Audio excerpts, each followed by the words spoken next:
nimutambuke hano imbere.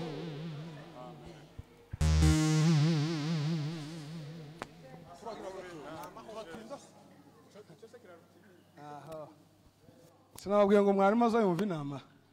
Kera remeye ngo dushiremo akandi gatoya k'umusaruro mwinshi cyane. Mwebwe muje kundaraza ya kabiri, abandi baje kundaraza ya mbere. Bwana sifiwe. Uyo yasinze niba afite izindi gahunda ziba akurikirana. Ubanza ureke izo gahunda rukurikirana dukurikiranize. Tuvuge ngo ame. Yere ko ari urarigira nyuma. Kandi nindi kugora turafatikanya niko kwisa. Ariko tubanze dutunganye iri ngiri.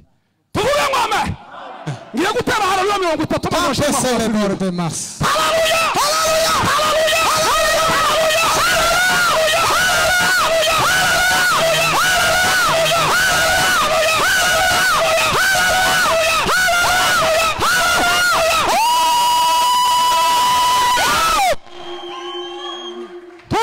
Haleluya. Nawe wicaye imigozi yocika.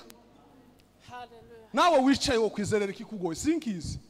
Kandi nawe ukizi cyara kugoye hari cyara kunaniye. Murizi haleluya. Murizi haleluya. Hari imigozi yocika. Tuvuge ngo ame. Tuzamurire icyubahiro. Haleluya. Haleluya.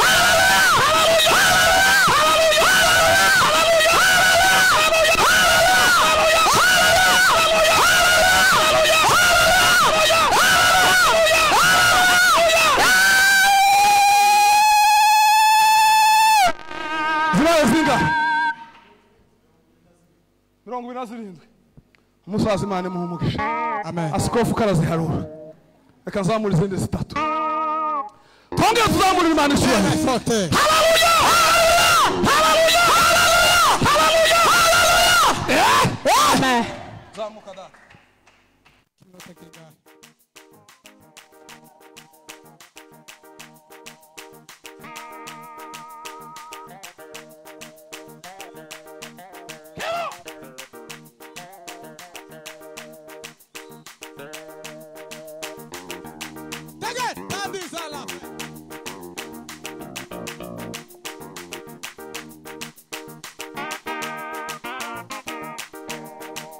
Yeah.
urakoze mwami Yesu. Bene data ubagirire neza, batabare no kubarengera Mana. Imbaraga zikomeye, ubwiza butangaje bw'Imana, izuba ry'ukuri nimurikira ubuzima bwawe. Umenyera kuri byo twibwira Yesu, umenyera kuri byo twibwira Yesu, umenyera kuri byo twibwira Yesu. Rale bariyeske, ukuboko gukomeye gutaha iwabo, ukuboko gukomeye gutahe mu byaho. Uyu mugoroba ubu mugoroba w'ibyishimo byawe, ubu mugoroba wo guhembuka, kandi ubu mugoroba wo gusubizwa mu iteke. Wadutuye imitwaro yari turemereye, none ngo ubu tugenda twe, utugirire neza bidasubirwaho. Bene data habari ni imbere yawe, washatse kubasanga muri uyu mugoroba. Ngaho data, reka twese tuzabone kugira neza kwawe, reka twese tuzaba abahamya bo kugira neza kw'Imana. Turagushimiye data, gusenga no kwacu ariko gukora no kwawe. Amazi icubero kagorokera kuko uri data, mu izina rya Yesu, amen. Dukomere Imana amashi.